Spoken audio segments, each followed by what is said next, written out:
a second, I'm going to record.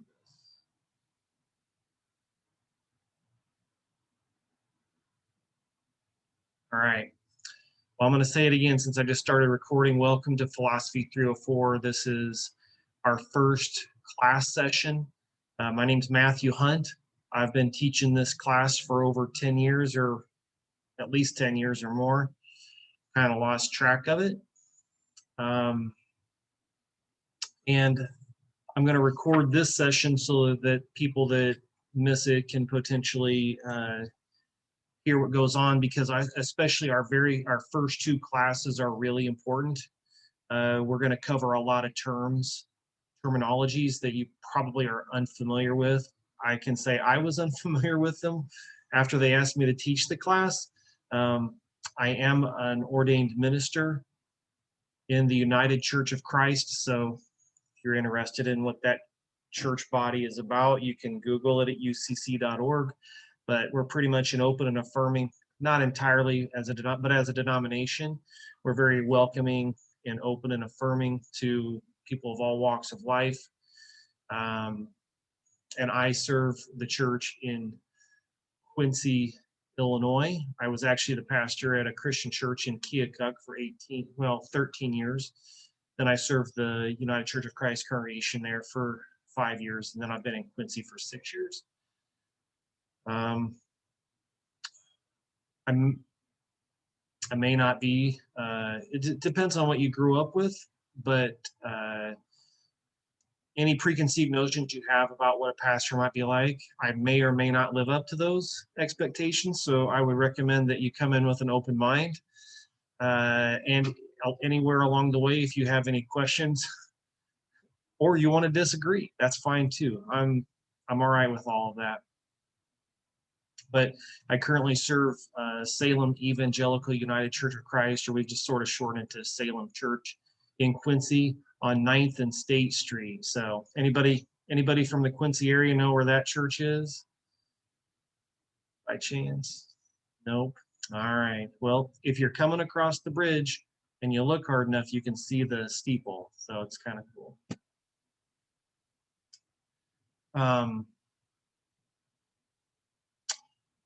Let's see.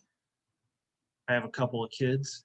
Wes, who's going on his 40th year of college, it seems like, at Western Illinois University.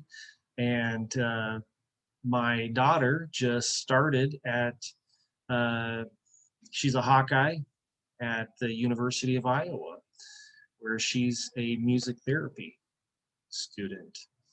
I'm pretty proud of both of them. They're both musicians. I'm not so much as a musician as my children regularly tell me that I'm good at listening to music, and that's what I should probably do instead of try to play it or sing it. So I kind of agree with them.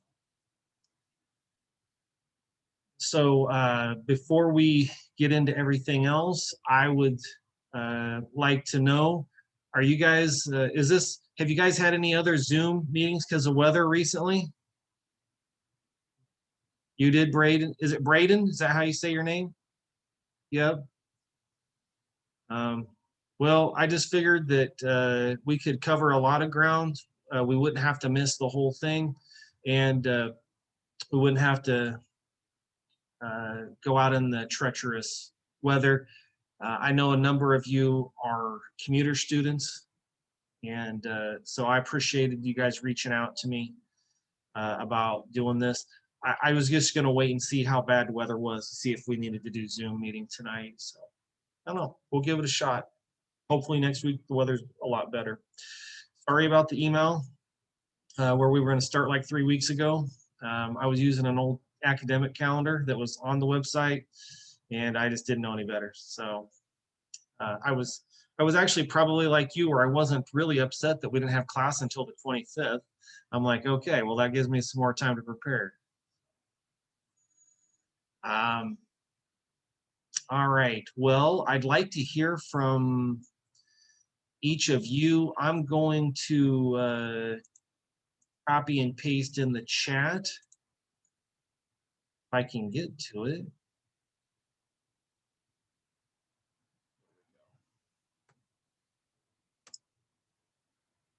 And if you could just say your name, and that way I can hear how you say it, and hopefully I'll be able to remember. But say your name, what your major is, extracurriculars that you're in. Are you on campus or off campus? And I don't know if you've had a chance, and we can go over this if you don't know, but what topic in the syllabus are you most interested in? And I did just email out the syllabus and a grading rubric. It's also on my Canvas for the class, so you can find those in the files section as well. So who wants to go first?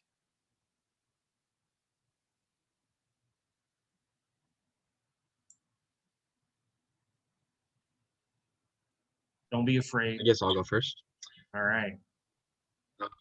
My name is Braden Winokur. I'm a nursing major. I'm in marching band. I'm a commuter, and the topic I'm most interested in would probably be the death penalty. Braden, what is it about the death penalty that interests you? Just personally, I believe that we shouldn't have the death penalty anymore, and that's like what I strongly believe in. So I'm just interested to get more in-depth information into it, I guess. Sure. It's I consider one of the most compelling that we have, and we have a tremendous documentary to go with that, which is actually the perfect length. It's only like 45 minutes long, and it gives you some real good insight. I really didn't know anything, but we actually will be getting some firsthand experience from a place in Texas where they hold executions. So, good to have you with us, Braden. Next. I'll go next. My name is Charlie Williams. I am on campus. I play football and I'm a nursing major. And the topic I'm most interested in, I gotta say euthanasia, simply because it's the one I have the most knowledge about. Okay.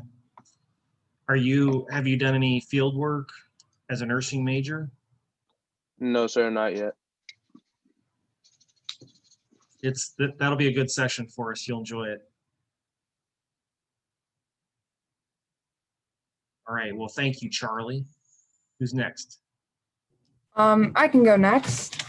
Okay. I'm Allie Scott. I'm a sophomore nursing major. I am in Chi Omega. You're good, Kenzie.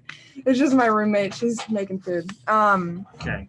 I'm in Chi Omega. I'm the president of Sustainability Committee. I work at the Maybe Center. I play volleyball here. What else do I do? Yeah, What's the Maybe Center? I've never heard of that. It's the gym. Okay. Yeah. It's the gym down at the bottom of campus. Okay. Let's see. Oh, I'm on campus. I live in the Kyle house. Okay. And the topic I'm most interested in is sexual intimacy and marriage, because we all are in college, and I feel like as we grow up, we need to learn more about that and figure out what marriage is all about. So I'm excited to learn about that. Very good. That's another that tends to be one of the classes that people enjoy the most, just because it out of a lot of these things, it probably directly affects more people than anything. So, thank you. I can go. I'm Okay. Lena Simmons, but I do go by Laney. So Okay. I am a nursing major as well. I live on campus here in Wood.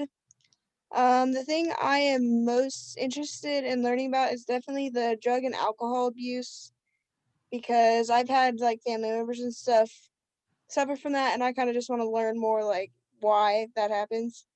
Okay. Lainey, what did you say you had as the reason why it was important to you? Because I've had a couple family members suffer like from drug and alcohol abuse. Okay. And I just want to know like more of why that happens. Sure. So that's the one that's affected you directly. Yeah. Very good. Thank you. My name is Shelby, and My major is health science. I want to move on and go to PT school to get my doctorate after Culver. I'm also in Kyo, and I do live on campus, but Shelby, we're having trouble hearing you, and it's kind of going in and out where it's kind of staticky. So I don't know if there's something. no. Yeah. Okay, sorry. Yeah. Okay, so my name's Shelby. My major is health science. I later want to move and go on to PT school to get my doctorate. I am also in Kyo, and then I'm on campus, but I'm at home right now. And I think the thing I'm looking forward to most is probably the death penalty also.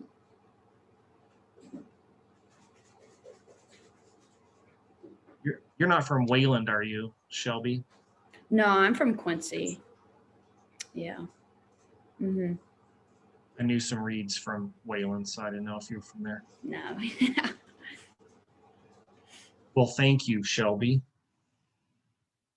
Who's next? I can go. Anthony, we're having trouble hearing you. Is there a way you can maybe get closer to the microphone or something? My bad. Is this better? A little bit better. A little bit better? Here, I can fix it in just. We could at least hear you. So I mean, I don't know. I don't know. I think you're going to be okay. Just speak up a little bit. That's all. My name's Anthony. I'm seeking a master in business administration, and currently I'm involved in volleyball, esports, and I'm the current treasurer of Tau Kappa Epsilon here on campus. I live in the Teak House right now, and I'm also a financial officer for IFC. I'm interested in the death penalty just because I don't really know a lot about it, and it would be just, interesting to learn about. Sure. Thank you very much, Anthony. Appreciate it.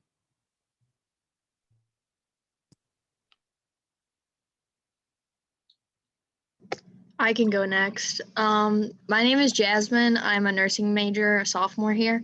I'm currently on campus and I live in the Sigma Kappa house, and then I'm also a lacrosse player. So to be a lacrosse player, you have to be like super tough, right? Yeah, probably more so than because we don't have any pads or anything, so we don't really have much protection. So. And you just like crash into each other, right? Yeah. Oh my gosh. I have a friend and she's like, "Oh, sit down. You're going to watch some lacrosse with me." And Oh yeah, no. first off, this was men's, and they were just like grizzled pieces of muscle that could move like 1 billion miles an hour, and then they crashed into each other and then just got up like it was nothing. Oh yeah, no. We fall all the time, but we have less padding than the guys do, so we just get a bunch of concussions and all that, so that's the fun. Oh no. Yeah. Oh man. Oh man. Well, glad you're here, Jasmine. And what topic were you looking forward to? Oh, the death penalty, because I also don't really have much knowledge on it, so I want to learn more about that. Hey, I think you're all going to really enjoy the documentary on that. It's eye-opening for sure. All right, who wants to go next? I'm Mackenzie Ogle. I'm a nursing major. I live here on campus in Johnson. And then I think the subject I'm most interested in learning about is probably the death penalty too. Okay. I think I'm pretty sure I had your sister in this class too. Yeah, you did. Okay. I was assuming you were related. Yeah, Kaylee's my sister. Well, good to have you with us. Thank you. I'll go next. Okay. I'm Alan Leyva. I'm a psychology major, and I'm planning on going to doctorate school for occupational therapy. I'm a member of the track and field team, as well as a member of Lambda Chi Alpha, which is where I live on campus. I'm currently at home as well, and the main thing that I think is interesting is euthanasia, just because there's a lot of debate that has been recently in the recent years. So I'm interested to learn a little bit more about it. Sure. And how do you pronounce your first name? Alan? Alan? Yes, sir. Did I say it the right way? Yes, sir. Perfect. Correct me if I mess it up, because I want to say it the right way. Sounds good. All right, let's see. Am I right, Peyton? Are you the only one left? Yeah, I'm the last one. Okay. Okay, well, I'm Peyton Flowers. I'm a sophomore level nursing major. I am part of the Chi Omega sorority. I am the RA at Weldon. I am also a member of the track and field team. I'm the pole vaulter and I run the 400. And the thing that I am most looking forward to learn is I'm really interested in all the topics. I like hearing other people's opinions on very controversial topics. So kind of just looking forward to hearing about everything.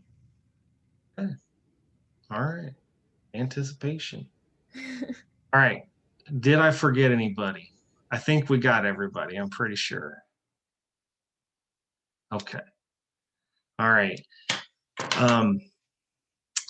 Well, like I said, in this class, just because I'm a pastor, sometimes people grew up with pastors teaching and believing in a certain way. But like I said, I may not measure up to that. I've heard many times that people are kind of surprised. I've been doing weddings for people who are gay for many years. My church is an open and affirming congregation. We don't really talk about hell a lot. We do love Jesus, and we're very socially conscious. However, you don't have to write your papers, you don't have to do your work, you don't have to formulate ideas that are anything like me. I want you to think for yourselves in this class.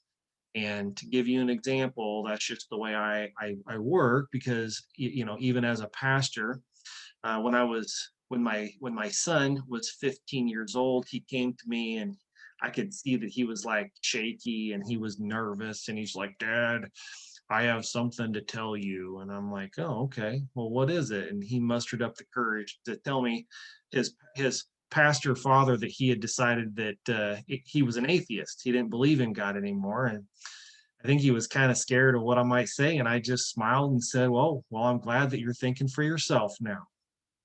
And so I'm really glad I did that, because it's been 8 years since that day, and we've never stopped having wonderful conversations about life, about religion, about God.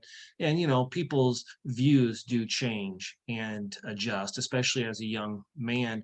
I was glad that I was part of that conversation for him, and I never tried to get him to believe in God or anything. And not, even though we talk a lot about it, I don't really know where I don't know how he would define it. He probably isn't at a place where he even wants to define whether he believes in God or not, but we talk a lot about that kind of stuff. And so that's really what I wanted from him, was just to think for himself, to evolve, to wrestle with difficult issues. And the most valuable thing one of the most valuable things we can have is just someone to talk with us about that and give us an opportunity to process these things without judgment. And I just want to affirm that this is that kind of a class. We're going to talk about some challenging issues in the class, but this is a safe place for you to explore what your positions are. You're probably not going to believe the same way in 15 years that you believe right now. Maybe some of the things, maybe a lot of the things, but you're probably going to be adjusting your stances on things based on the context of the world that you live and what you know. So I'm going to go ahead and share the syllabus with us. I'm not I do use Zoom quite a bit, but I haven't led a class, and so I'm not an expert on sharing the screen, but I think I just share the screen with everybody. Can you see the syllabus? You can? Okay. All right. Well, I did put a new syllabus on Canvas for you, so you can either download it or just look at it or print it out or whatever you want. But our classes will meet from 6 to 9 normally. I always tell you it's going to go until 9 o'clock, is that way when we get out before 9 o'clock, then you're always like, oh, I didn't know we were going to do that. I'm really happy. So, but as long as we stay focused and people are engaged and participating, if we get done early, I just let us out early. The one thing I will ask people not to do is especially when we're in class and you feel like I'm winding down, don't be like, I don't want to hear the whole class like putting their stuff away, getting ready to go before I actually dismiss the class. So I would just ask that in class, you wait until I dismiss you before you do any of that stuff of getting ready to go. Also, I don't want to see anybody on their cell phones in class unless you're using it to take notes, which I guess people do sometimes. But we'll meet in room 218. We will have a seating chart. I'll have to turn that in when we meet next week. I'll let you read the course description, some of those individual objectives, course formations. Hopefully you got a textbook. If you haven't got a textbook, I'd really encourage you to get one. It's going to be difficult for you to get a good grade. There is one textbook that is in the library, and it is the right one. It's the 7th edition textbook by Judith Voss. And you really do need the 7th edition because this, unfortunately, they made drastic changes between the 6th edition and the 7th edition. So if you have the 6th edition, you're going to be missing important stuff. So there will be 5 ways that you are graded. 10% for class engagement and participation. There are 4 documentary responses in which we'll watch a documentary in class, and then it's the same questions you got to answer for every documentary. So then you do a response for that. So those 4 are worth 10, or I guess 5% of your grade each, for a total of 20. We have a midterm exam, which is worth 15% of your grade, and that is going to be 50 multiple choice questions and 2 3 to 5 paragraph essays. The final exam is also worth 15% of your grade, and by that time I think you're going to be tired of writing essays, so it's just 50 multiple choice questions. And then staggered throughout the course, you'll be able to submit 3 essays, 10% each, so 10% of your grade each paper. It's going to be 6 to 8 pages, and you'll be able to choose what topic you write on. And next week, we're going to get into how to write essays in this class, but that document that I put out with a grading rubric, that's going to be super important. That'll be a theme that you'll hear me say a lot over the next 2 weeks, especially next week, is that grading rubric is going to be like, I just don't know many people, even good writers, that can get a very good grade on those essays without using the grading rubric. Because if you follow the grading rubric, I just had good students come in and say, well, the paper kind of writes itself. And it kind of does. You just follow what the grading rubric does. As you can see here, you can actually turn your 3 essays in anytime you want, but your first one has to be in on the 1st of February. And there's a turn it in. So you submit it there, make sure it gets in. The second one is due no later than the 8th of March, and the last one is due no later than March 29th. So you don't have to wait to those dates, but those are the deadlines for those 3 papers. So you can write them whenever you want, but what you cannot do is you can't write a paper, an essay on a topic that's not in the syllabus. So it might be in the book, but if it's not in the syllabus, then you can't do it. And once we've covered a topic in class, then you cannot submit an essay on it. So not next week, but the 3rd week, we're going to cover abortion. That'll be our first topic. And everyone has to do that one, because I don't like it when I teach about how to write something and then people wait like, 6, 7, 8 weeks, and then they don't remember what we went over. So I want to, next week, we're going to cover how to write essays in the class. You'll have the week to actually practice it and submit it, and then you'll have that experience. So my experience is that's what's set us up to succeed. Oh, I didn't. Huh.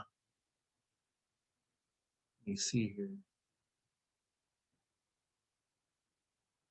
I guess I forgot to go over the ethical theories quiz, but that's next week. So when you come to class next week, I'm sorry, I'm going back up to the evaluation of students.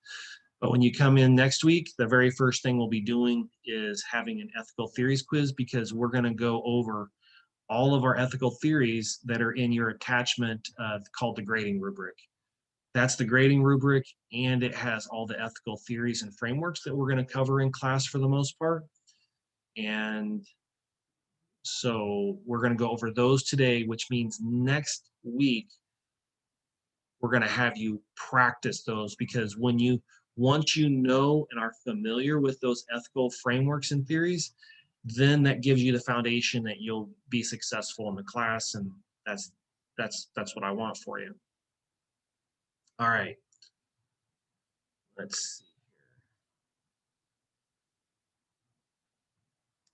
All right, so this week we're just gonna have an introduction into what is ethics, and we're gonna go over what our ethical theories and frameworks are. You're probably gonna hear some terms that you've never heard before.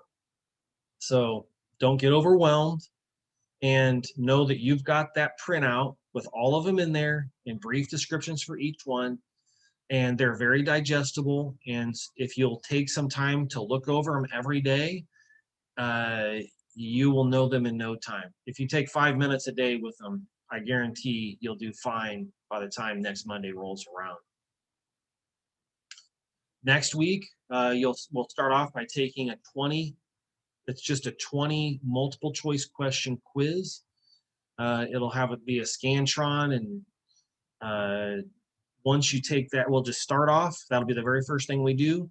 Then we'll finish our class on how to write essays.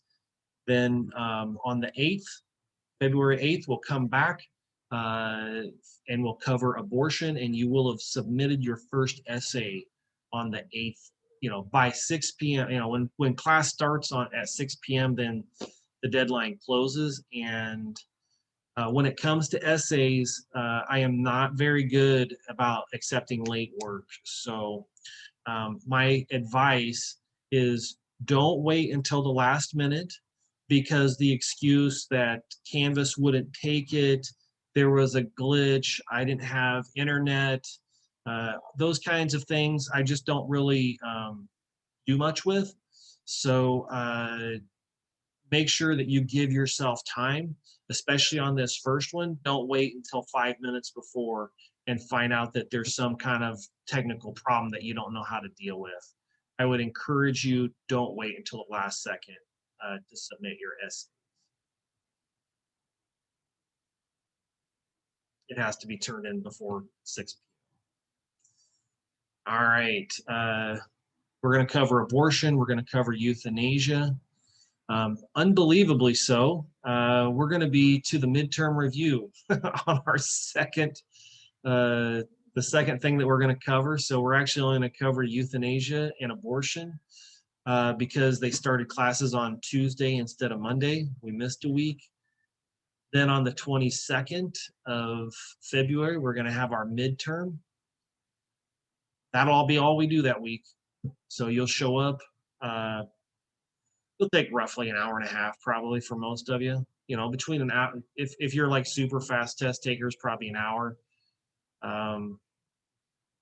hour to an hour and a half. Then we're going to cover the death penalty, and there is a documentary called Inside Death Row. Then we're going to cover on the 8th of March, we'll cover sexual intimacy in marriage. And that is not in the book. That's one of the casualties of 7th edition book, is that they took out the entire chapter on sexual intimacy in marriage. So in the files section, there's a PDF that has every page in that. So you'll have to read it that way. Plus we have a DVD documentary called Loving and Cheating. And if you haven't turned in your essay, your second essay by that date, then you will need to by that date. But each week you have an essay option. You can submit it if you want. There's just those 3 times that, you know, that's the latest that you can wait. Then on the 15th of March, we'll cover drug and alcohol use and the documentary, The Union, the Business Behind Getting High. Then on the 22nd of March, freedom of speech and the Shouting Fire documentary. And then on the 29th, we'll cover war and terrorism. We do not have a documentary, and it says final exam, but that should say final exam review. So my apologies. Your third essay will be due that week, but we will not have the final exam. It will be the final exam review sheet that I will pass out to you. So, and I'll do the same thing with the midterm. The week before, we have a midterm review sheet. So I'll email that out, put it on Canvas, and then hand it out in class so that you will have a more specific idea how to prepare for the midterm and the final. On the 5th of April, we have Easter break, no class. And then on the 12th, which is Monday the 12th, after Easter break, I thought I would just see if we needed to meet. If we need to have like a sort of everybody catch up on Zoom, then we can, but I just figured I would talk with you about that in advance and we could decide if we needed to, for that Monday night, to have a possible Zoom final exam review. If we don't need it, I don't want us to have it, but if it would be helpful to even a few people, I am happy to do that. And then Monday the 19th, we'll have the final exam. So I'm a little worried. The way it's structured is kind of weird, where, you know, you're on Easter break, then we may or may not have a Zoom review for the final exam. And then 1 week later, I mean, that's just a long time between handing out the review sheet and getting that ready for the final exam. But I don't know, that's the way they did it. I was hoping we'd, like, you know, have our final exam like on the 9th or 10th or something of April, but it is what it is. All right. There's a COVID part of the syllabus about food and drink and assigned seating and attendance policy and all that kind of stuff. So read through there, let me know. Does anybody have any questions about the syllabus right now? So you said we can only submit an essay the week that we go over that topic? Well, this is a very good question. The answer is that you can submit a topic anytime as long as we haven't already covered it. So like maybe you're looking at the abortion essay and you've got to have in 2 weeks, you've got to have an essay to submit, but maybe you're like, I really don't want to cover abortion. And maybe you look down, Charlie, and you're like, well, I'd really like to cover, I don't know, freedom of speech. So you can submit freedom of speech because we haven't actually covered it. The only thing I would say is that I would expect you to come to class prepared to be knowledgeable and about abortion, since we're going to cover that in class. So you kind of almost have to double up your work for 1 week. Like if you're going to write the paper on freedom of speech, you'd have to study for the paper, at least some, and then but you'd have to come prepared. Hopefully you did the reading for the abortion portion of the class too. So it's just, I would recommend just making sure that if you write on a topic that's down the road in the syllabus, just give yourself some extra time so that you can come to class and be prepared to talk about and discuss it knowledgeably about the topic we're going to cover that day. Does that make sense? Yes, sir. Okay, good question. Any other questions? Allie? So we can only do our 3 essays on the topics in the syllabus. Like we can't do anything else. I just want to clarify. Right. Okay. Right. And there are some topics in the book, but we aren't covering those in class. So I'd really like us just to keep it to what is in the syllabus. And that's what I expect when you submit it. Okay. Thank you. Once in a great while, in a blue moon, I don't know, maybe people jumped ahead and did like some topics that were later on in the syllabus, and then we got down to that week and they're like, well, I got to write another paper, but I already covered this one. And just talk to me and we'll figure something out. But that doesn't come up very much. Good question. Oh, are we still allowed to write about the sexual intimacy one, even though it's not in the book? Yes, you are, as long as it's in the syllabus. Then, and I put the files up on my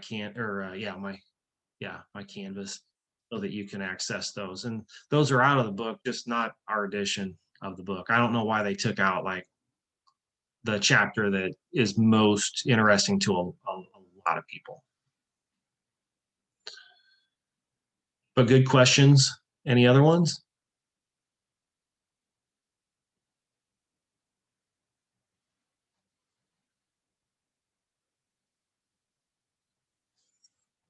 All right.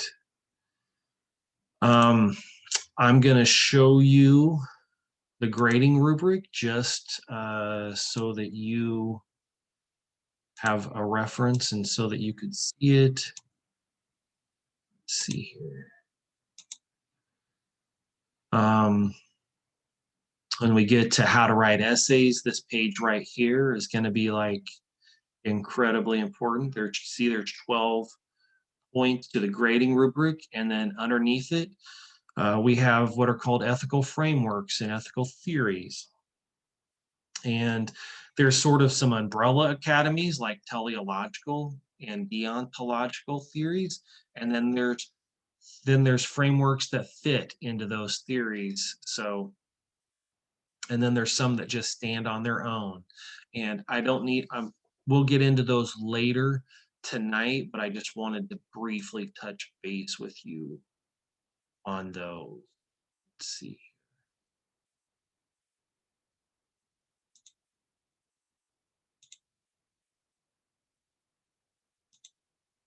All right.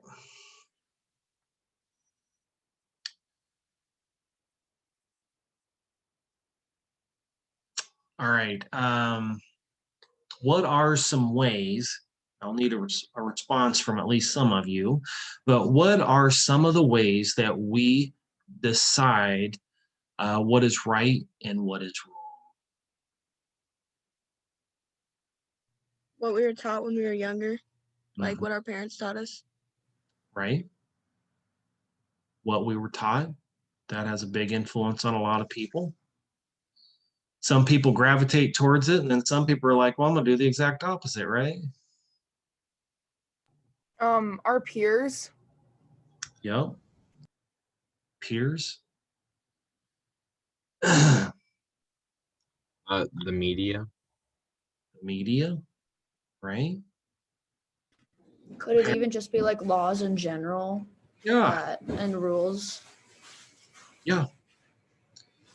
Yeah, I mean, wouldn't you say that like, okay, in Texas, where the death penalty is legal, it's probably going to be more people are probably going to think it's okay than maybe what's in Illinois where it's illegal, right? Yeah. Yeah, good point.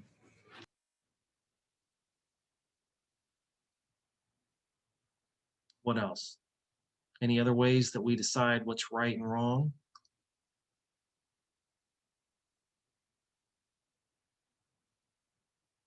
I mean, if we really want to get into it, like if you're a religious person, religion can really, Yeah. Yeah. Oh yeah. And it really depends on what religion you're part of, right?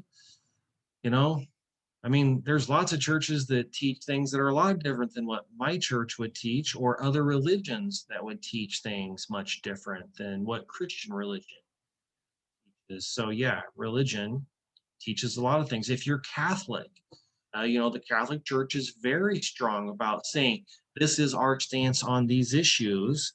And so, yeah, the Catholic Church does a very good job of articulating where they stand. And I'm certain that it influences a lot of people that consider themselves Catholics, even non-practicing Catholics.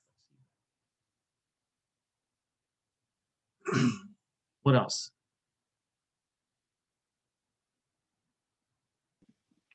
Just feelings in general. Like if you have a pet, then you probably wouldn't want to hurt that same type of animal.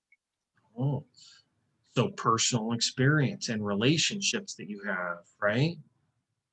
Yeah, good point.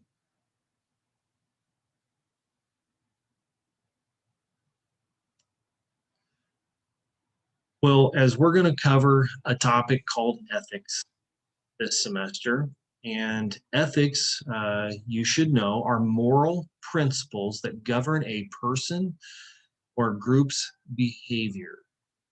So, moral principles that govern a person's or group's behavior. And we just talked about a lot of those things that incorporate into making those decisions.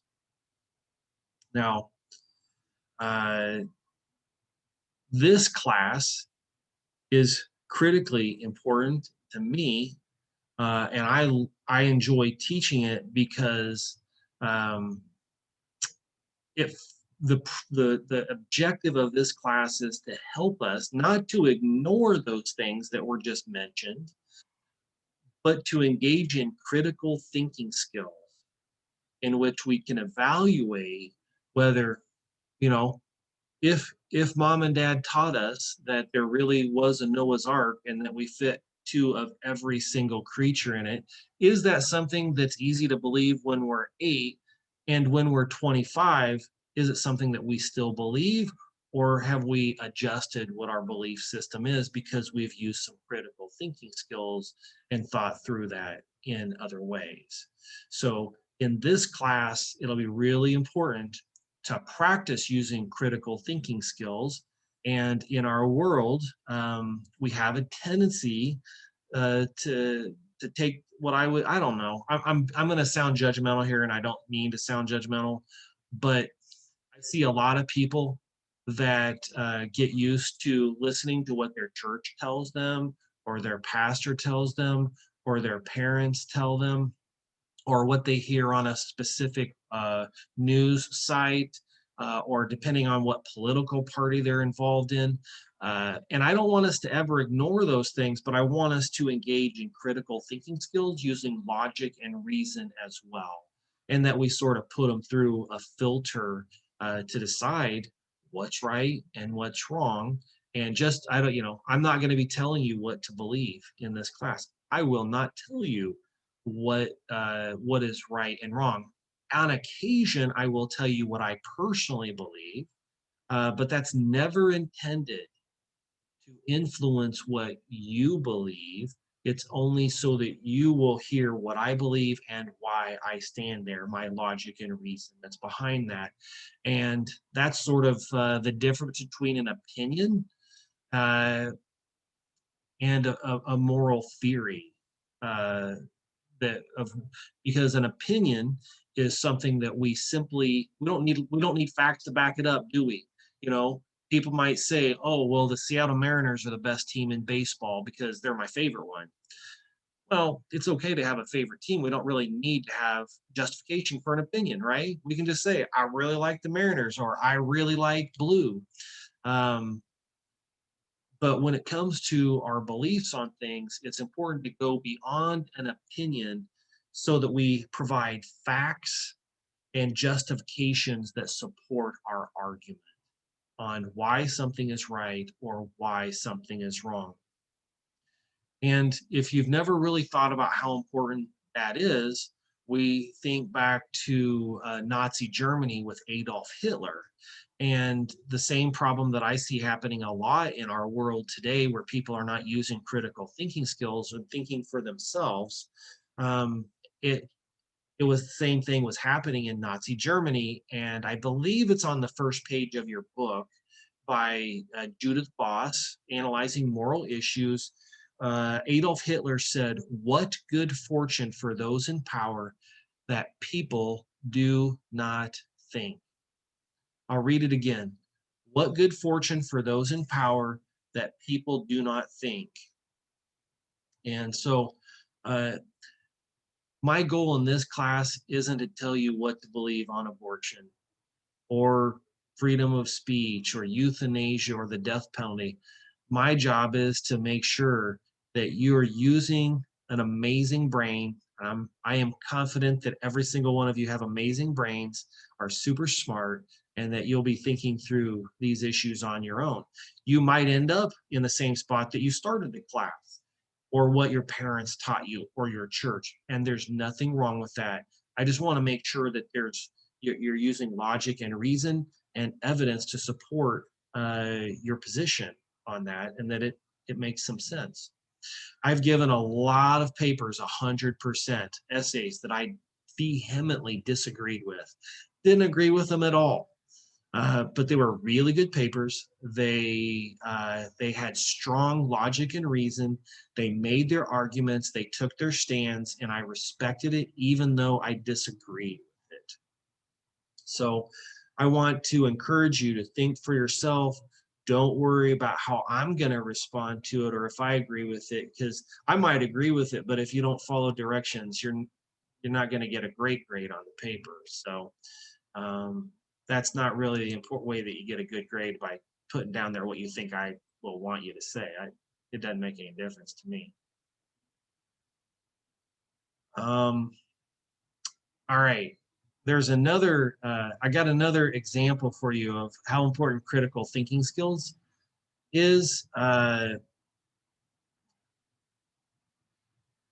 number of decades ago, there was an actual experiment called the Milgram Experiment. Has anybody seen this experiment in which they try to shock people? Anybody seen? Braden, you've seen it? I heard about that in my psychology class senior year. All right. Well, I'm going to try to share the screen, a video off of YouTube. It's only 5 minutes long, and I'll just set the stage just so that you don't come in completely unprepared to understand the context. It was a setup, like it was a fake thing that not everybody knew, okay? So basically you start out, you have an authoritarian figure in a white lab coat. I think it's white. Anyway, they look authoritarian, right? And they're like, here's a board that will shock people progressively. And what you need to do is you need to ask this person that you can only hear in another room, but you can't see them. And if they get the answer wrong, you need to give them the lowest shock. And when they get the second one wrong, give them the second lowest, and keep increasing the shock levels.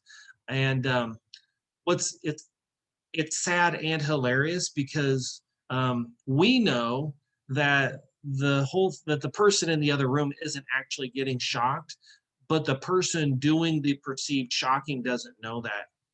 He thinks that every time he flips a switch and provides an electrical shock, that person's literally being electrocuted more and more and more. And when they're going to show some resistance, and the doctor says, "No, keep doing it, keep doing it, keep doing it." And so some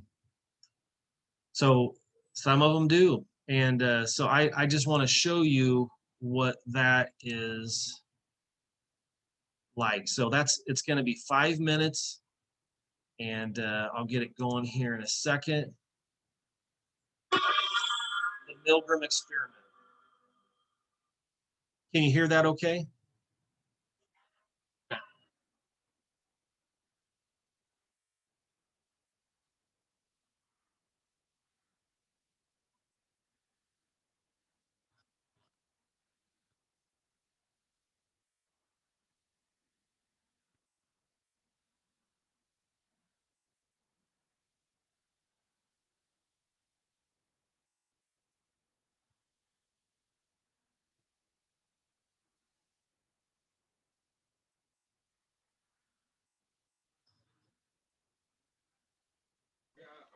We can't hear it.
Professor Walsh, we can't hear the video. You can't. No, sir. You guys can't hear the video at all? Oh, shoot. No, And you haven't been able to hear it for the last 2 minutes? No, Professor Hunt, we can't hear it. Oh, shoot. Doggone it. Huh. Well, it's a good thing I just told you about the video then, right? I don't know. Is anybody a Zoom expert? How do I get the video to sound to come out on the video? When you hit share screen, it should say at the bottom like share audio. Oh. So you got to share the audio in order for everybody to hear it. Okay. Let's see here. You're using enhanced encryption. Stop sharing.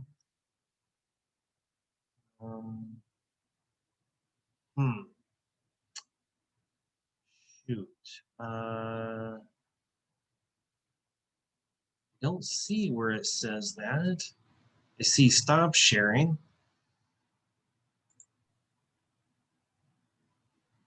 I see Jasmine tried to let me know you couldn't hear it. Okay, well, let me try it again. Advanced sharing options.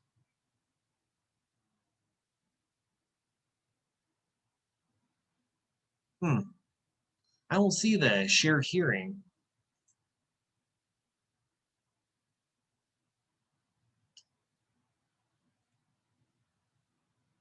All right, well, let's see here. I don't want to waste too much time on this.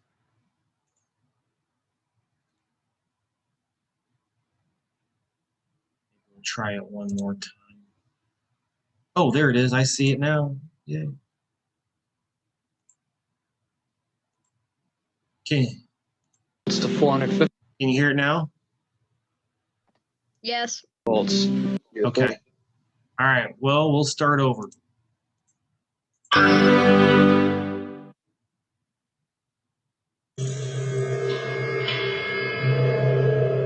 When I learn of incidents such as the massacre of millions of men, women, and children perpetrated by the Nazis in World War II, how is it possible, I ask myself, that ordinary people, who are courteous and decent in everyday life, can act callously, inhumanely, without any limitations of conscience?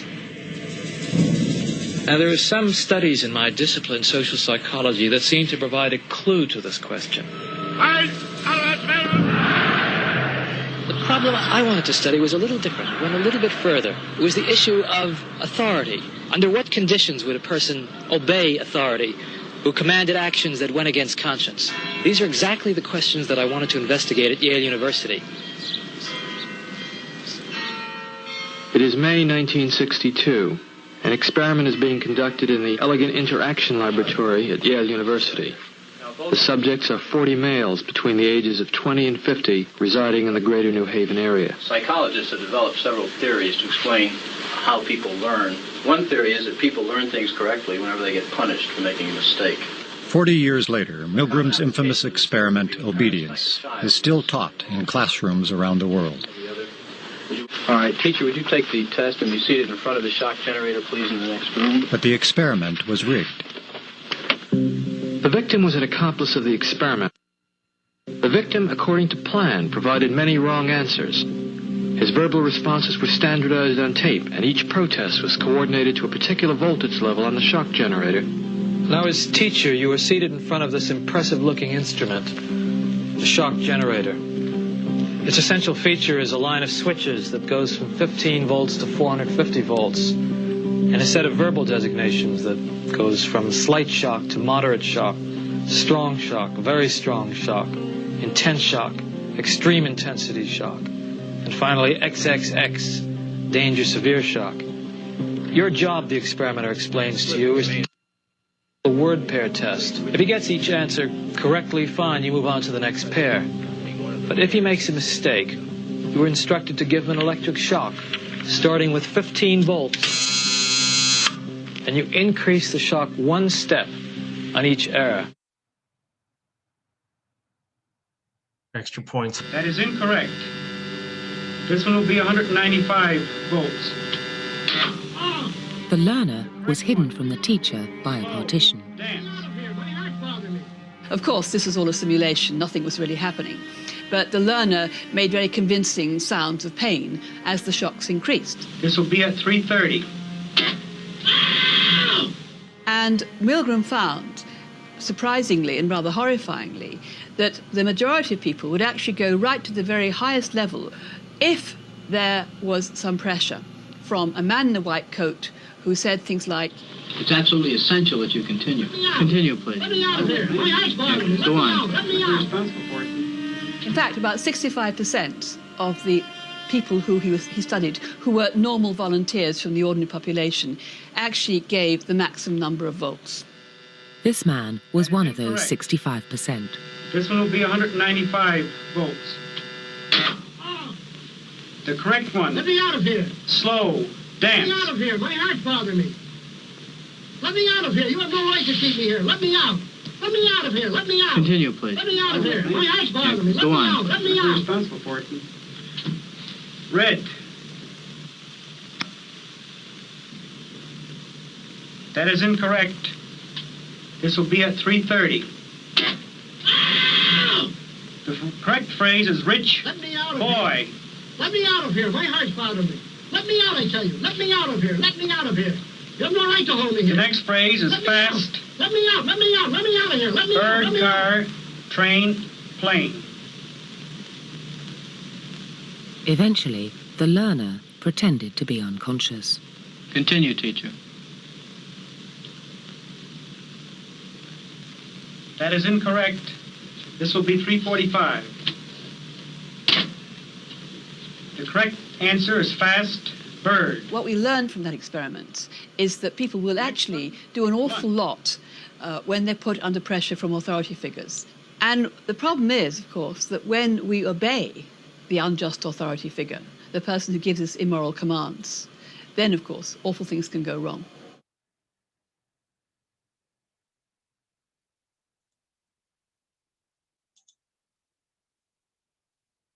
All right, so I just want to double check. For the last 5 minutes, you heard that video and saw it, right? Okay, sweet. I love it. All right, so the person that pretended to be shocked wasn't actually being shocked, but the person that was administering the, electrical shocks or thought they were, they didn't know that. And they went up to like, what was it, 400 and some volts of electricity, to the point that the person on the other end acted like they were unconscious. And if you watch the longer version of it with other people, people will be like, "I'm gonna have a heart attack. I'm gonna have a stop, please don't, like they're begging not to. And the guy will look at the authoritarian figure and be like, "I don't think I should do this." He's like, "Go ahead and do it. Please do it. It's important that you do it." And then the guy turns around, and the guy gets perceived, to be electrocuted and stuff. But the results, the conclusions of the Milgram experiment, of this, was that 2/3 of the subjects obeyed, even though they believed they were delivering potentially fatal electric shocks. 2/3 of the people did that. Just because there was an authoritarian figure that said it's important that you keep doing it. 2/3 thought that there was a chance this person could die if they do it, and yet they still flipped the switch again. 2/3. And so most knew that it was wrong, but they couldn't articulate why it was wrong. And the ones that were able to resist that pressure from an authoritarian figure were able to articulate why it was wrong. And that's what I hope we can do in this class, is be able to articulate why something is right or why it's wrong. But you know, I do think it's important. Where do you think we as humans, I include myself in this, where are we most susceptible to being in the position of the person administering the shock? Where are we most at risk of being influenced by what people are, authoritarian figures are telling us to believe or do? Where are we at risk of this happening? I mean, I watch a lot of true crime, so like police, like when you're getting interrogated, they might influence you to say something that's not true.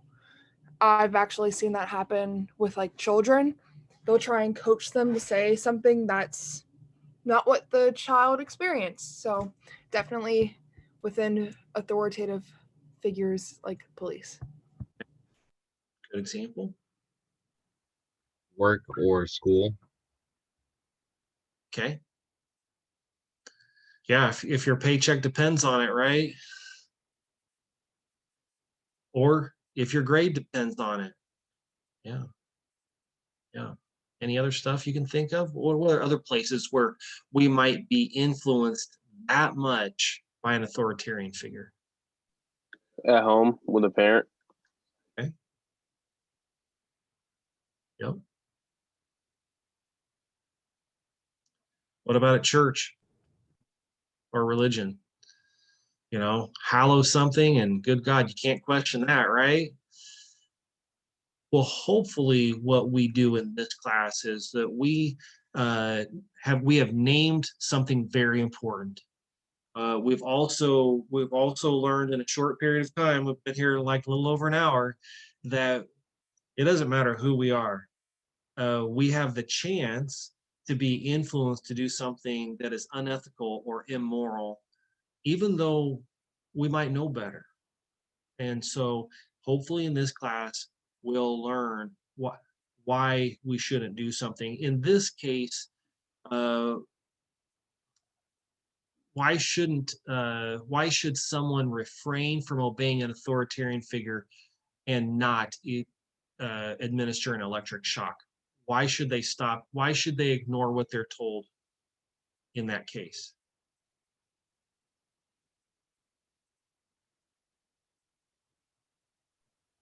For someone else's safety. Yep, for someone else's safety. Is it ever morally correct to electrocute someone to the point of possible death just because someone in a white coat tells you to do it? It's never morally justifiable in my book, you know, that it's wrong to electrocute people, even if somebody an authority tells you to do it. So, but we do have that pressure. And I don't know about you, but I mean, I grew up being told it's important to follow the rules. It's important to follow those that are in authority, you know, respect people. So, you know, it takes some moral fortitude to be able to think for ourselves and say, no, I know you're wearing a white coat and you look very educated, but it's wrong to electrocute people. It just is. So I'm not going to do it. So that's just an example of, you know, how we're going to use critical thinking skills. Again, I think that we always use the filter of what we're told, what our experiences are, all the things that we already mentioned, but it's important that we use those critical thinking skills. And if something is wrong, then we have the ability to think through it on why it's wrong. All right, any questions about that whole experiment or any insights that maybe I've missed? You all are doing great. I know Zoom meetings, I mean, they're sometimes tough, because so I just want to thank you for your attention and for being engaged. You're doing great. Who all uses GPS to when you go on trips? Anybody? All right. When have you used GPS recently to go anywhere fun? What about on break? Did you go anywhere on break? Yeah. Oh, Mackenzie, where are you going? Oh, You can go. okay. I'm sorry. No, it's okay. My boyfriend, he lives in Texas. He goes here, but he's at home right now, and I went to surprise him in Texas over break. So that was fun. Wow. And how did the GPS go? Did it treat you well? Yeah, I mean, I flew, but like, oh, okay. I mean, there's also flight GPS, so it's really important to see the route where you're going. Yeah. Landed safely. We're good. Way to go. Fantastic. Anybody else go anywhere fun with GPS? I went to Bogota, Colombia, but you don't really need a GPS there. So my boyfriend's an international student here at Culver, so we spent Christmas with his family this year. Wow. Was that fun? It was incredible. It was an awesome trip. Did you eat international food? I did. It did not treat me well for the first 2 weeks. Uh-oh. But we got better. Empanadas are my favorite there. Ooh. It's been a long time since I had some. They're very delicious. That was my favorite. Very good. Yeah. Very good. Anybody else? I remember one of my favorite vacation spots. I haven't been there in quite a while, but one of my favorite vacation spots is Savannah, off of the coast of Savannah, Georgia, is a place called Tybee Island. Anybody ever hear of Tybee Island? It's pretty cool. It's a lot of fun. And the only bad thing is it takes like 18 hours to drive there. And so I remember being on the interstate and I'm driving along forever. And all of a sudden, I'm just on the interstate. All of a sudden my GPS says, oh, take this exit. So I take the exit. I'm in some town. I don't even know where I was. It's like, okay, take a left. I'm like, well, this is kind of weird. And then I'm driving through town. I'm weaving through town. Pretty soon it has me take a right, then it has me take another right, and I'm right back to the interstate. And then it says, oh, get back on the interstate.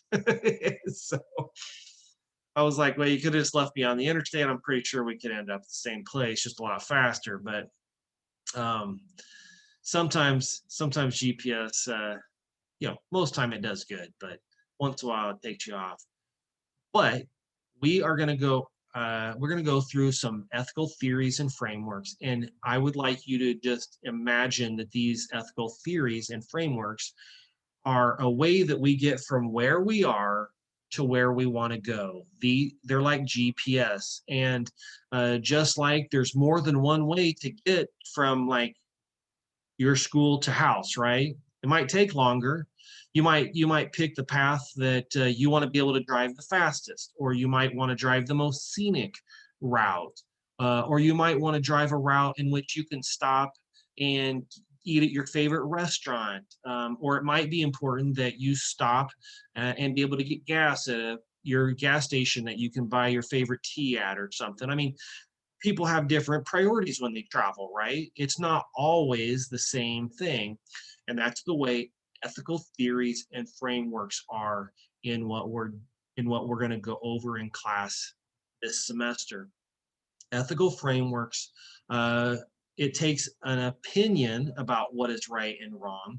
It applies logic and reason, and it helps you get from where you are to where you want to go and where you want to be. All right. Just briefly, I'm not going to spend a lot of time on this, but I just want to cover this. when we talk about ethical frameworks and ethical theories, we have to take into consideration ethical relativism. And ethical relativism is where what is right and what is wrong to some degree changes from whatever culture or community you're part of, right? I mean, if you're in Clark County, Missouri, it might be different. What is generally accepted as correct or moral might be different than if you lived in San Francisco, California, right? There's going to be some differences. And so to some degree, morality is what's called relative or ethical relativism. That morality and what is right and wrong depends on what is created by people, and moral systems can be different from cultures and people. Like Peyton, in different cultures than the United States, sometimes what they consider moral might be different than what we consider moral in the Western world, right? Did you notice any with your boyfriend and their family that they just did things differently than what you were used to? Yeah, a lot of their stuff was really different than like what we do, especially like some of their Christmas traditions in Colombia. His family is like very religious, so we did something called a novena, I think it's called, and you start on December 16th all the way up till Christmas Day, and you pray, but you have to read from like I don't really know how to explain it. It's like you read from a book, and then you sing songs and you play instruments to go along with. So I thought that was really interesting.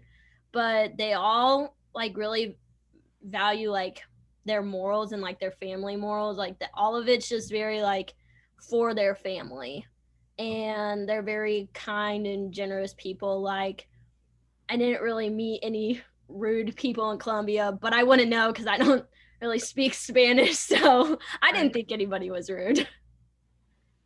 Well, I mean, sometimes that happens. I was lucky enough when my son was in middle school, he got part of the Keokuk, Iowa's sister cities, in which we went over and spent 2 weeks in Japan, and we got to stay in homes, and I actually got to stay with a Buddhist monk for 2 weeks.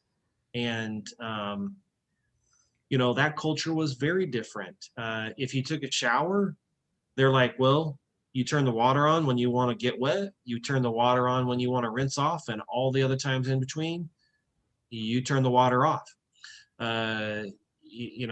They had air conditioning in their homes, but it was like window airs, and it got pretty hot, like really brutally hot. But when you walked out of a room, you turned off the air conditioner, and when you came back to the room, it was 1,000,000,000 degrees. But they conserved energy, they conserved water. And the one that shocked me the most is that there were hardly any public trash cans, because nobody would ever dare litter there. Like, you were supposed to take your trash with you and throw it away. And I can't tell you how many times I'm like, I'm done with this pop bottle.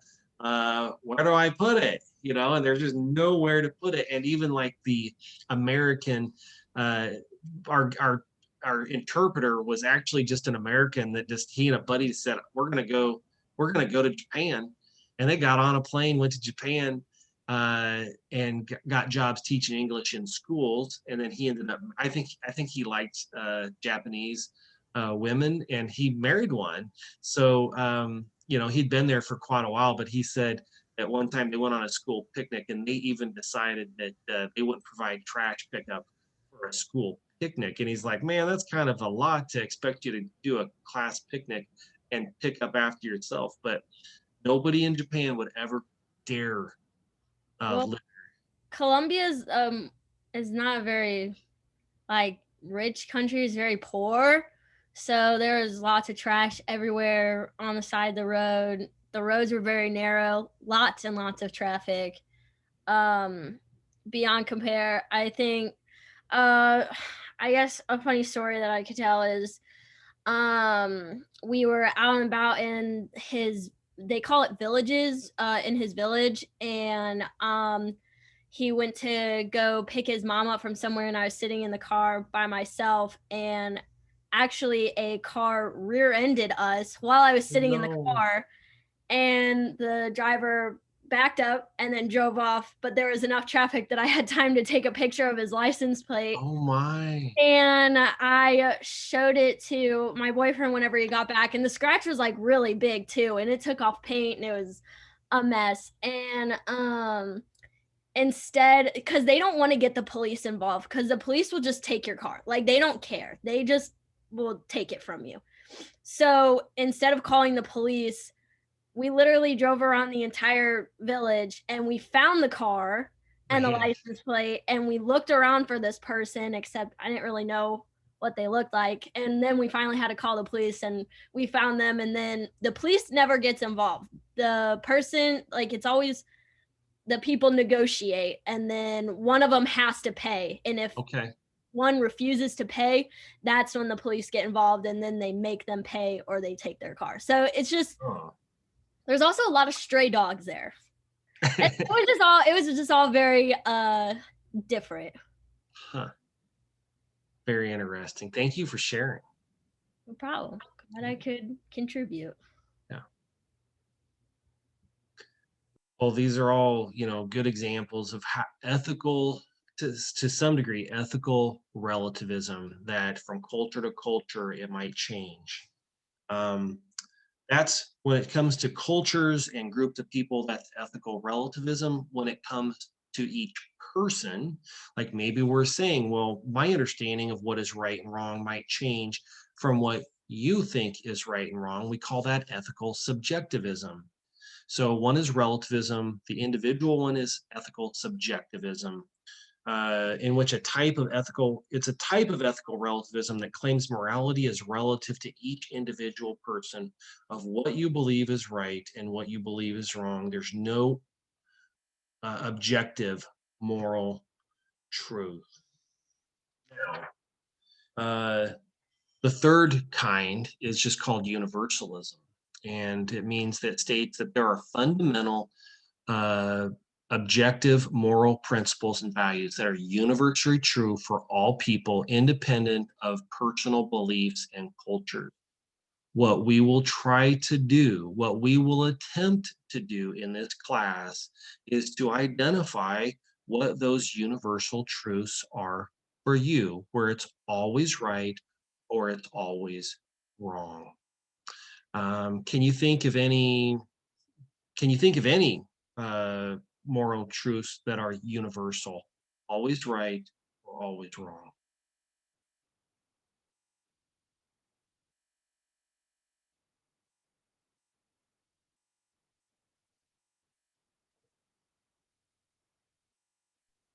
Probably murder. Okay. That's a hard one to justify, isn't it? Yeah. Cheating? Cheating. Maybe not like as severe as murder, but like stealing. Stealing. Even with that, can you think of can you ever think where it's the best option or the most moral option? Can you think of a situation? I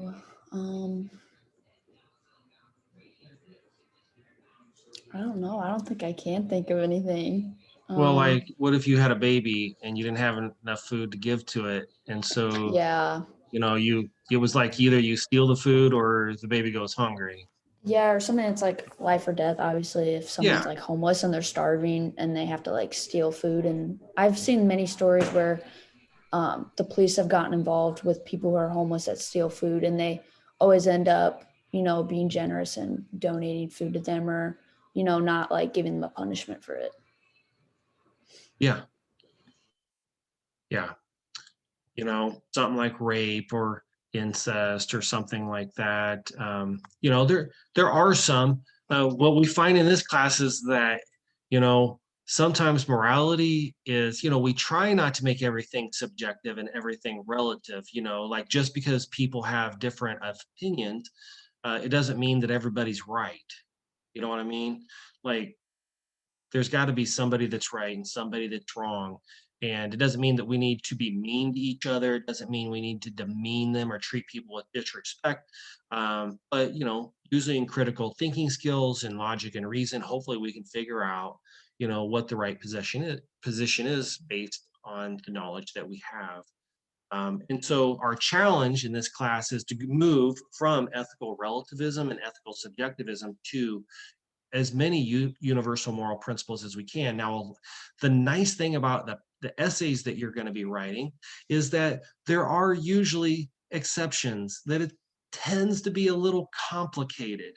And so, you might write a paper that says, well, this is the moral stance for this when we're talking about X, Y, and Z. And so then in those papers, you can unpack the morality behind that, where you set the context and how it applies. So, but we're always trying to not just make everything subjective and relative, or if we are, then we need to explain why it's relative or subjective for our context and situation. All right. Okay, we've been going for about an hour and 25 minutes. Does anybody need to take a brief break? I would say we probably have about, I don't know how much time, maybe 30 minutes more. What do you think? Keep going? Is that a break or is that keep going? Just go. Okay. All right, we'll keep going then. All right, so I want you, if you have access to it would be helpful if you had access to your, actually, I'll just share the screen. So we'll go over the ethical frameworks. Keep in mind that, where are we at here? Keep in mind that next week we'll have a quiz, multiple choice quiz on these ethical frameworks. Remember, these ethical frameworks are like GPS, and you have to decide, just like on GPS, is your goal, is it a priority to get there the fastest? Is it to have the most enjoyable ride? Is it to meet a friend? Is it to stop at a restaurant? There's different priorities that you can have. And with these ethical frameworks, you have to decide what is important to you in making the decision. So a good example would be like ethical frameworks are like two of them. Teleological is about consequences. So like you'd have to try to predict what consequences or outcome you want to have and which ethical framework from underneath teleological would help you get there. The other one is deontological, which is right there. And that says it's not about consequences, it's about duties and obligations. So maybe one of the obligations is that you need to respect, your religious teachings or what you believe God wants you to do. And so the consequences don't matter. It's the duty and obligation that you need to adhere to get it. And so in one, you think about consequences. In the other, you think about duty and obligation and which one is the most important. So let's talk about deontological ethics. Well, let's start with teleological. Teleological, well, I don't want to start there. We're just going to say the consequences determine the ethical choice under teleological theory. It's the big umbrella of teleological theories. And just remember that it's all about consequences determining the ethical choice. The first one that we have under teleological is hedonism, the philosophical doctrine that all pleasure is intrinsically good and nothing but pleasure is intrinsically good. An example would be that I will use drugs because it brings me pleasure. Hedonism, I don't see a lot of people using hedonism. But that is one ethical framework. Another ethical framework is ethical egoism. This is the one that most of us use at least a substantial portion of the time. And most of us use it because we're always trying to predict how our lives we want them to go. You know, you came to Culver Stockton to get a degree so that you could either get on to the next part of your education, or, you know, it would be your next step so that you could have a profession that you actually want to invest your life in. So ethical egoism is about what is the best for the individual. It believes that the world is a better place when we're all pursuing our own self-interest. So you ask the question, what is my self-interest? You might say, I choose to have an abortion because it will allow me to pursue education and job opportunities that a pregnancy would make difficult or impossible. Or maybe you would say that not having an abortion is best for you, and then you could decide whatever you want. But that's ethical egoism, where everyone is pursuing, the world is a better place when everyone's pursuing their own self-interest. Libertarianism, that's one you'll probably hear me refer to periodically. There's a couple of them that I defer to quite a bit, and I tend to be a libertarian. The idea that human free will is a necessary precondition of moral responsibility. For example, a libertarian might say that I support the legalization of abortion because the freedom to choose a right course of action for me is the most important thing. So libertarian, human free will is a necessary precondition of moral responsibility. The most important element is that we all have the free will to make these decisions.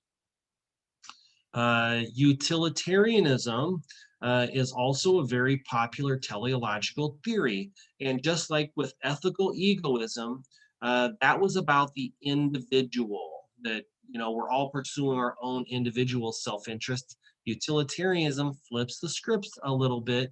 Again, it's about consequences that determine the right course of action. But utilitarians, instead of asking what is best for me, ask the question of what choice yields the greatest benefit to the most people, and that is the choice that is ethically correct. So an example might be that it's okay to use torture to gain information from possible enemy combatants because you think that that's going to save the most people and it's going to harm the fewest people. Even though torture is ignoring basic human rights, it's justified because it could save countless innocent people from harm. Or we are justified in dropping a bomb on an enemy bomb factory, even though it kills many civilians just doing their jobs because it would save many others from harm. In each case, someone or some group's rights are sacrificed as what we call a means to an end. The idea that killing a few to save many is morally justifiable. So, a good example. Uh-oh. Can you guys see the screen?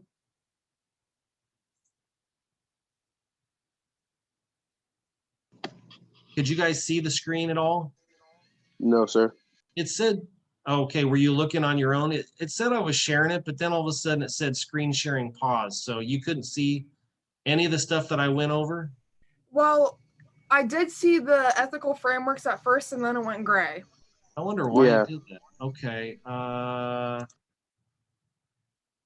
Let's see.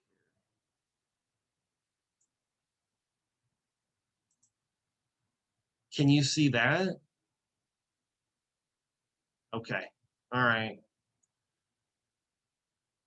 I don't know what happened to the screen sharing there, but all right. So we're on utilitarianism.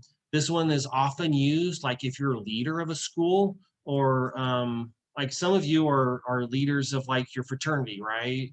Or you have leadership positions, and you oftentimes, I bet you ask, what's going to be most beneficial to the most people?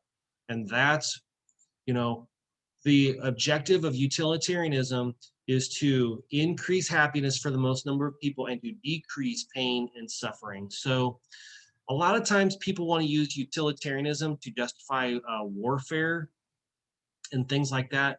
The challenge with that is not that you can't do it. I'm not saying you can't, but the challenge is that you have to be able to somehow measure how much happiness it brings and how much pain and suffering it brings. And it's, I don't know, it might be hard to measure how much happiness war brings because it causes a lot of pain and suffering too. So that's a tough one with utilitarianism. So just know if you choose utilitarianism to justify war or violence or something like that, just be prepared that, you know, I'm probably going to challenge you a little bit just to say, you know, make sure that you have justified that it's actually going to make more happiness than it causes pain and suffering. So the other thing about teleological ethics is that, you know, we talk about how like you maybe during utilitarianism, you can justify that you could kill or you could bomb a factory in which somebody's made, you know, they're making bombs to fight in the war, because if you killed those 300 people, you know, that might save 20,000 lives that those bombs that they're making are going to go kill, right? What you would say is those people were innocent. They were just doing their jobs. They didn't deserve to die. But you would say that it's okay that they're used as a means to an end, that they will be used as a means to an end. Sometimes when you ask for large groups, what's going to help the most people, what's going to be most beneficial to the most people, there might be a small group that may not like it. You know, like a good example would be for many years, people assume that because the majority of people are heterosexual, that the rights of people that are gay or transgender or something like that, that their rights don't matter, just there aren't that many of them. So it's okay to infringe upon the rights of people that may not be heterosexual because there just aren't as many of them. And as long as it makes a bunch of people that are heterosexual happy, then it's morally justifiable. So I don't know, does any of that stuff, does this stuff make sense? Are you following me? Okay. So ethical egoism is about the individual. Utilitarianism is about what's the greatest good and causes the least amount of suffering. But, you know, sometimes you do treat others as a means to an end, that their rights are going to be infringed upon on behalf of the benefit of the greater number.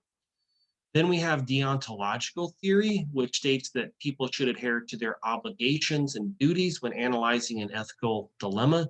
And this means that a person will follow his or her obligations to another individual or society because upholding one's duty is what is considered ethically correct. Now, this could be something that you had been taught at school. It could be something that you were taught by your grandparents. It could be something that comes out of a religion or some type of teaching. We all have certain principles of which guide our lives, right? And sometimes we say those principles are more important than everything else. It's the highest priority. A good example of this might be like the first time that Donald Trump was when Trump was elected, and before he was elected, actually, I was talking to one of my friends that is a conservative Christian. We were just having a very honest conversation. It wasn't one in which we were at odds with. I mean, we were on different sides of the fence, but they were not. You know, neither one of us was condemning. We were just asking for clarification and insight.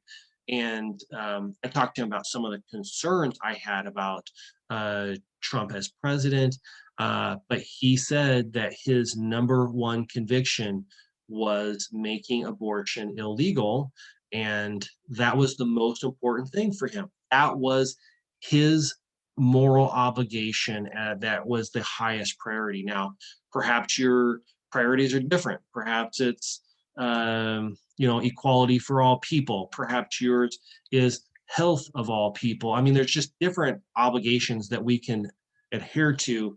And so deontological just means that there are obligations and duties that we adhere to, and we say that those are more important than whatever consequences we might have. The first one we're going to talk about is divine command theory, and this states that something is moral because God says it's moral. An example would be that God says killing is wrong, therefore euthanasia is always wrong, even when it causes hardship on the person and family.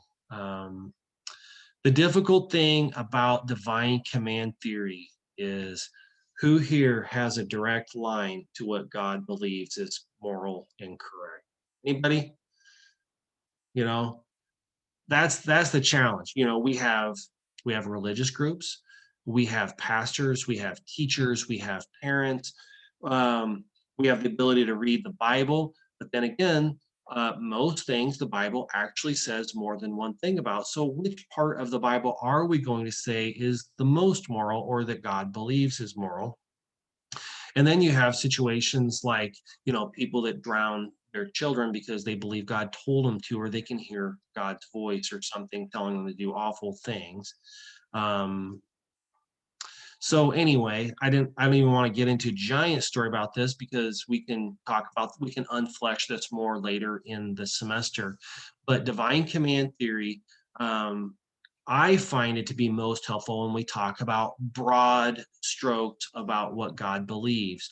I mean, we should, you know, most believe that when we talk about what God believes is moral, it's things about love, it's about patience and kindness and mercy, and, you know, those broad strokes that we find through religion and through religious teachings and the scriptures. And so those are probably the most helpful. But the biggest challenge is finding out, what does God actually believe? Because if you asked my church what God believes about some situations, it's different than what a Buddhist or a Muslim might. Actually, probably not. Actually, probably my church is not going to be that much different. But there's other congregations, there's other churches that have specific teachings that might be appalled at what my church teaches. And, you know, I occasionally get a nice hate mail letter telling me what a quacko I am and how I'm leading my congregation into an eternal lake of fire. So rarely do those have return addresses with a name on them, but nonetheless, I still get them as just an example of how divine command theory, it's not like it's tried and true. It's not like you can, you know, you can pick something out of the Bible and I'll just look in the Bible, I'll find something else, and I'll say, well, why is what you're saying the right way when the Bible says more than one thing about it? So that's one of the challenges that we have. Now, if divine command theory is that something is moral because God says it's moral, natural law theory, which is the next one, and you guys can still see this, right? I can see, okay. Natural law theory says that God says it's moral because it can be discovered by reason rather than by revelation. With divine command theory, it just has to be revealed to us, right? We just have to magically know about what God wants. And, you know, it's kind of probably hypocritical for me to stand up here and say that, you know, I get up and preach every Sunday, and what's the purpose of my sermon? This is what God wants us to do, and this is how God wants us to live our lives, right? So I do believe in revelation, that God speaks to us and God shows us and that we can learn. I'm just saying that, you know, hopefully that's not the only way, is by revelation that we're making all these decisions. Natural law says that an ethical belief or system of beliefs supposed to be inherent in human nature and discoverable by reason rather than by revelation. So, like, do you think it's by revelation that everyone should be able to marry whoever they want? Is it by revelation that, or reason and logic, or discoverable by human nature, that everybody should have air to breathe and clean water to drink, right? You know, so, you know, by natural law, we would say, well, this is discoverable, like everyone that is human should be able to have these things, be able to marry who you want, be able to get an education, be able to have food and clean water and air to breathe. And we would say those things are just inherent to being human, and we accept that. And so that's what natural law says. And we would say that it's right and that God says these things are right, not because of revelation, but because you can discover this by it's inherent to human nature. And so God just affirms what we can already discover in human nature. I don't feel like I said that very well. Does that make any sense at all? All right. We'll read that over a few times. We'll continue to go over it in class. We'll apply these things when we get into abortion and the different things.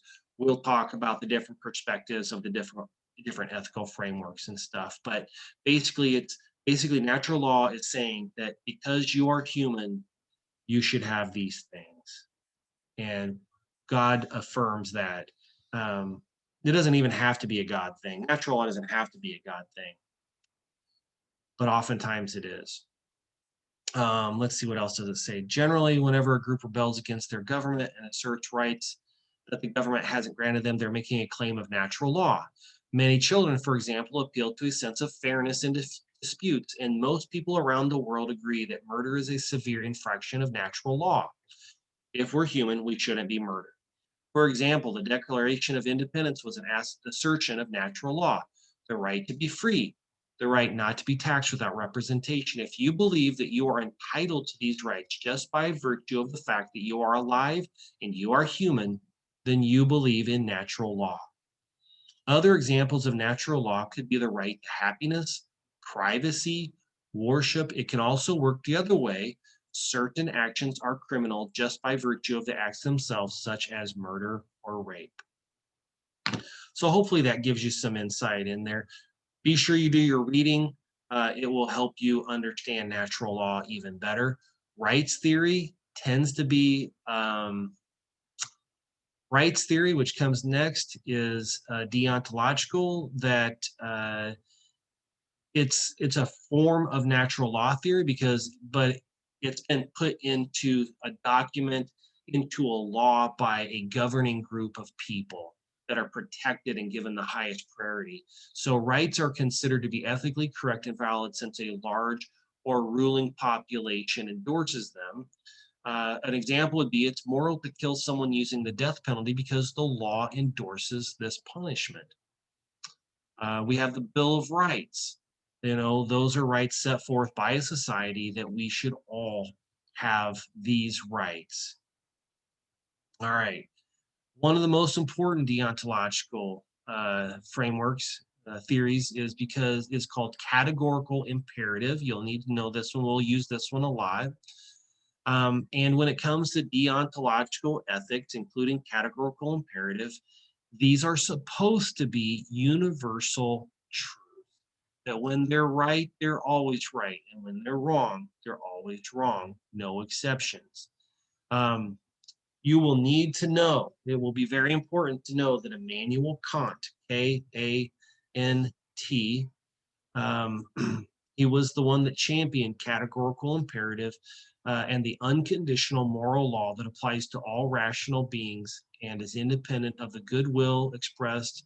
It's independent of whatever the consequences might be. Duty is the necessity to act out of reverence for the moral law that's set forth by a categorical imperative. An example would be torture violates basic human rights. Therefore, no matter how many people could be saved from torturing an enemy combatant, torture is never morally justified. Or you could say that no matter how many people can be saved by bombing innocent civilians, it's never morally justified because murdering and killing is always wrong. So categorical imperative is big on emphasizing human dignity. So anything that takes away from human dignity must be rejected. It must be something good. You know, it's supposed to want something good, but consequences do not determine right action. It is the moral obligation that you have. Maybe it's to tell the truth. Maybe it's to keep people alive. Maybe, you know, respect and dignity are sort of the guiding lights of categorical imperative. And just like the examples that were given, you're never supposed to use someone as a means to an end. That's why it's never okay to justify bombing anyone or anything in order to save the majority of people, because if it's wrong to kill, it's always wrong to kill, even if you can save a bunch of people by doing it. the end never justifies the means. All right, we've gone over deontological ethics. We've gone over teleological ethics. If you're feeling a bit overwhelmed, just take a deep breath. It's gonna be okay. They're not as bad as they seem, and you will get used to these. And like I said, we will practice identifying these and what they look like as we go through the different topics in class. But I really encourage you to do your reading and don't get too far behind. The book can be a bit overwhelming and dry, so don't wait until midnight and think I'm going to cram 6 hours of work, because that's going to be a tall order and a tall task. So even if you need to just take bits and pieces to ingest, or if you have questions, feel free to email me. Oh, one thing I forgot to say was I have 2 email addresses. I don't have the Culver email address on my phone, but my church email address, which is revhunt2016@gmail.com, and it's at the top of the syllabus. If you want a quick answer, that's the best way, because sometimes I don't check my Culver email on a regular basis. I'm not saying I don't check it on a regular basis. I'm saying sometimes I don't. And if you need a quick answer, I want to get back to you sooner rather than later. And so, you might email both of those email addresses if that's the case. If you go through Canvas, that comes to my church email address. So that's another option as well. All right. So we're moving on from deontological and teleological, those big umbrella categories. And we're moving to an independent category that stands all on its own, and it's called care ethics. You'll need to know that it's championed by Carol Gilligan and Nell Noddings, and care ethics contends that care and sympathy offer better guidance and principled moral reasoning than consequences or duty and obligation. So they believe that caring should be a foundation for ethical decision-making. An example might be that it's morally justifiable to help someone who is terminally ill and in severe discomfort die because it is the most caring and compassionate thing to do. Or you might go on the flip side, that if someone is asking for euthanasia, then the most caring thing that you can do is help them to experience comfort and peace and to deal with that discomfort until it happens naturally. So you could choose different ways that you could address that, but care ethics says that care and sympathy offer better moral guidance than consequences or duty and obligation. All right, another independent one, and this one tends to be one of my favorites. And this one is about liberty and equality, and it's called justice as fairness. And another term that you will hear in association with justice as fairness will be called a veil of ignorance. And I'll just read what it says about it. Justice as fairness is an ethical framework that argues for a principled reconciliation of liberty and equality. Central to this effort is an account of the circumstances of justice, and it was inspired by David Hume, championed by John Rawls, that'll be important to know, and a fair choice situation. Principles of justice are sought to guide the products of the parties. These parties face moderate scarcity, and they are neither. Let's move on. Rawls offers a character of fair choice situation consistent with a veil of ignorance, which ignores things like race, gender, sexuality, etc., within which parties would hypothetically choose mutually acceptable principles of justice. This theory seeks to maximize liberty and minimize inequality. That's probably the most important thing to understand about this, is that this theory seeks to maximize liberty and minimize inequality. So when it comes to things like race, gender, and sexuality, we're supposed to have what's called a veil of ignorance. So if it's okay for white people to marry whoever they want, it should be important for people of color to marry whoever they want. If it's important, if rich people don't have to go to war, it's important that poor people should not be forced to go to war. If men get paid one rate, it's important that women get paid the same rate, because we have this veil of ignorance that when we look at people, they should just be seen as people. And if one group has a certain right, all these groups should have that right. Does this make any sense here? All right, fantastic.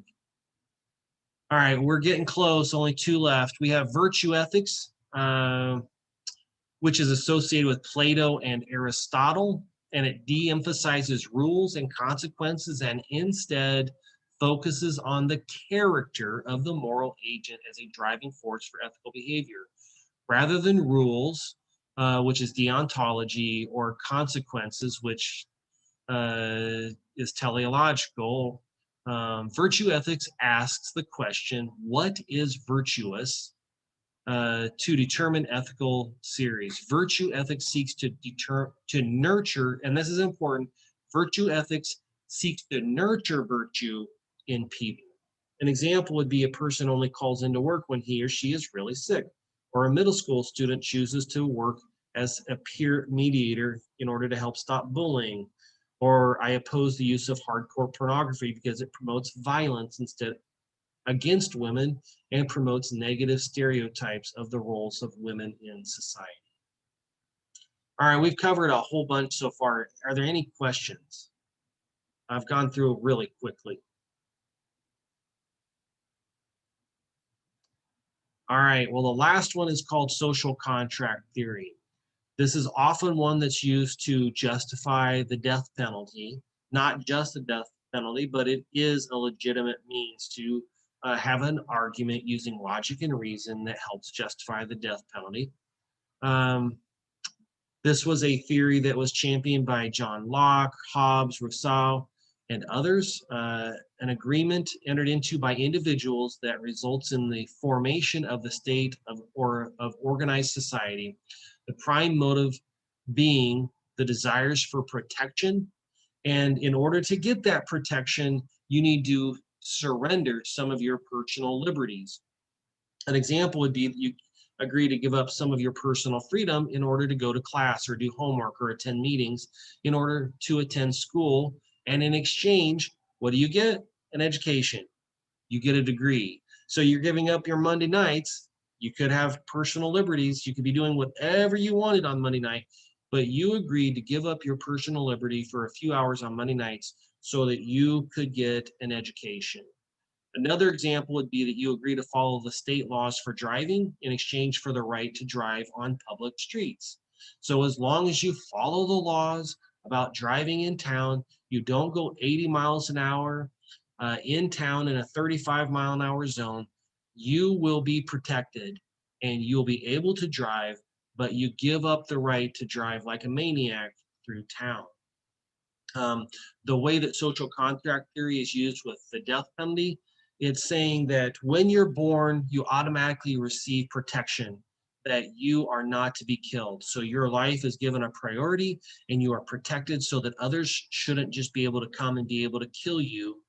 But if you break that social contract theory and you kill someone else, then they would say that you broke the social contract theory, therefore the protection that society gives your life will no longer be enforced and you'll be given the death penalty and you will die. So does social contract theory make some sense? That you give up some personal liberties. In exchange, society gives you either benefits or protections that you value. But once you break the social contract, then you can say, well, those protections or those benefits are no longer applicable to you. Any questions about social contract theory? Is it a whirlwind? What's it like for you listening to all this stuff? I'm used to being able to see people a little bit better than what I'm doing right now, but how are you all doing? Is it a lot? It's not bad. I just gotta take the time and just go back and read them over. Sure. Yeah, I would encourage you, read over the stuff on that list, read the book. I don't know that there's anything on the 20-question quiz for next week that's not on the grading rubric. with those frameworks. But you will definitely get a better description of what that is if you do the reading that's in the book, and it'll help you have a better understanding of it. But if you're feeling a bit overwhelmed, like, holy crap, I've never heard of 90% of this stuff, don't give yourself a break. Don't try to force yourself to let it all absorb and sink in just yet. But I promise you, by the end of this semester, you'll do fine. And for the 20-point, multiple choice questions that you have on the quiz, as long as you are familiar with these and you do your best to have a working knowledge of what they are, you'll do fine. You'll do fine on that quiz. Any questions about any of this stuff? For our first essay that we have to do, is that the same thing over the topics on the syllabus?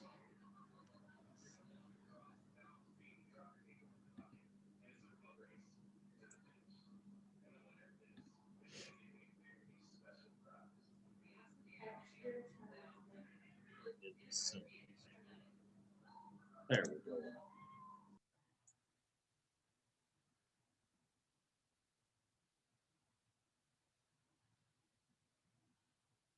Shelby, what were you talking about? Like in here, or do I go up? No, on Canvas, it's like essay 1, like the first essay that's due. Okay. Are you gonna go over that, or is that something we should already know now? Yeah, what we no, need to write you should. about? This is a very good question, and I want to be clear. Next class period, I'm going to spend the majority of we're going to take the quiz, and then I'm going to go on how to write an essay for the class. It's basically Essays 101. And we're going to go through the grading rubric, and I'll give you insights on what I want you to do when you write the exam or when you write the essay. But no, you do not need to worry about the essay right now. And next week, that will be the majority of the time that we spend in class. So you'll take the quiz. We're going to go on Essays 101, and that's pretty much all we have for next time. So it will take us a while, but we don't have a lot to go over next time. And the problem is that, like, I don't want to get into abortion next class period. So I hate to get your hopes up, but I don't think our next class period is going to be a very long one. Maybe an hour ish, maybe an hour and a half. I don't know. It depends on how long the quiz takes. But next week is when we're going to really get into essays and how to write that and what I expect, so that you have a good understanding. And then your essays due the following week, so that you can put into practice what we go over in class. So does that answer your question? Yes, thank you. So on the syllabus, there's one part that says the essay is due February 1st, which is next Monday. And then there's another part that says the following Monday. So just to clarify, that's Did I mess it up? Yeah, but we all understand, I think. So okay, is it right on Canvas in terms of like where it says your assignments are due? It says it's due February 2nd, essay 1 on Canvas. Oh, I got to change that. I will change that. So thank you very much. I apparently tried to change the syllabus, but then I didn't change it in the due dates in Canvas. So yeah, thanks for reminding me. I'll get to that. But your first one is, I don't know. Is it right where it says it in the syllabus? yeah, I think it's February 8th. Okay. Is the first one, which is the Monday after this Monday. This next one, right? Yeah. So I'll get that changed. So it's not due on the 1st, it's due on the 8th. So excellent question, and thank you for bringing that up. I'll get that taken care of. Any other questions?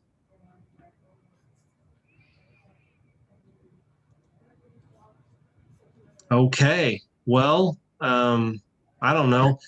Give me some feedback. How was it spending 2 hours on Zoom? It wasn't Was bad. it harder than heck or what? No? Okay, good. Well, the great thing is at least we can I'll have this recorded. I'm going to put it on YouTube, and then if anybody misses it, then they can at least hear some of this stuff covered better than just like in print stuff. So, well, you all have been fantastic. I'm really looking forward to this next semester with you. We do have a smaller class. I think we have 13 people, so we had a few people missing today, but I do tend to like the smaller classes because we get better class discussion in it, and it just seems a little bit easier to learn. So I guess if there's no more questions, thanks for a great night, and I look forward to seeing you next week. Be sure that you remember there is a quiz, so look over that grading rubric with all those ethical theories, do your reading, and come prepared to start out the class with a quiz, okay? Thank right. you. Thank you so much, everybody. Good to you. meet you all. Bye. All right. Bye-bye.